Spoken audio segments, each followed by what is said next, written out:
Is-sija tal-prova waslet. Il-poplu Malti li fl-modi tant iġġieled battalji ta' ħaddieħor issa wasal biex juri lid-dinja jekk veru kibirx u sar nazzjon. Biex ikun irrispettat minn popli oħra, irid juri li hu lest biex il-battalja għad-drittijiet tiegħu jiġġielidha b'aktar qilda, b'sagrifiċċji akbar u b'rieda aktar soda milli fl-modi kien jiġġieled il-gwerer ta' ħaddieħor. Din hija waħda mill-iktar dikjerazzjonijiet tal-eks Prim Ministru Domintov li baqgħu jissemmew.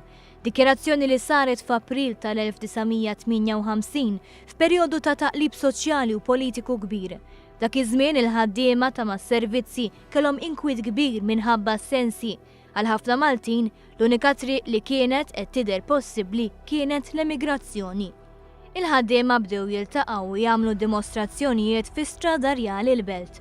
Sakemm fit-28 ta' April tal-1958 il-General Workers Union ordnat strajk ġenerali bi protesta kontra dawn is-sensi.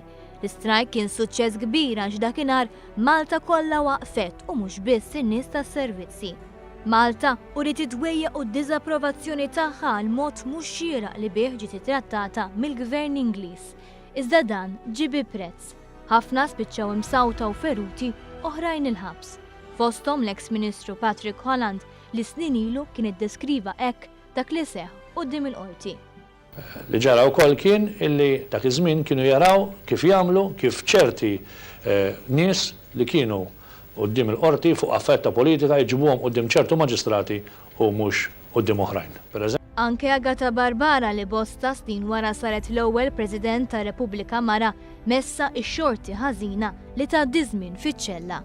Dispjaċini li mort il-ħabs, imma dispjaċini għaliex mort għal xejn, mort intortament. Li kieku għamil xi ħaġa kont immur bil-qalb u jkolli soddisfazzjon illi ngħid illi jiena mort il-ħabs għax għamilt xi ħaġa. Jiena naħseb illi il-każ tiegħi illi immur il-ħabs kien biex min kien favur l-Ingliżi u kontra l-Maltin jipprova jagħti lezzjoni lill-Maltin ħalli joqgħdu kwieti u ma jibqgħux iżjed jipprotestaw kontra l-aġir tal-Ingliżi. Iżda dan ma qatax qalb is-soldati tal-azzar, tant li dak li seħħ saħħaħ lajta li l-Ingliżi għandhom imorru lura pajjiżhom u li Malta għandha tingħata il-ħelsien.